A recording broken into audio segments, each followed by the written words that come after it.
İyi günler arkadaşlar. Kanalımıza hoş geldiniz. Bugün yine sizler için yepyeni videolarla karşınızdayım. İki başarılı oyuncularımız Elçin Sangu ve Barış Ardus'tan güzel paylaşımlarını sizler için hazırladık.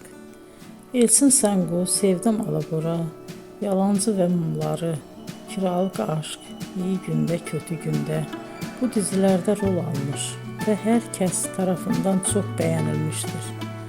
Biz de Elçin Sangu ve Barış Ardus'tan en güzel sempatik fotolarını sizler için hazırladık.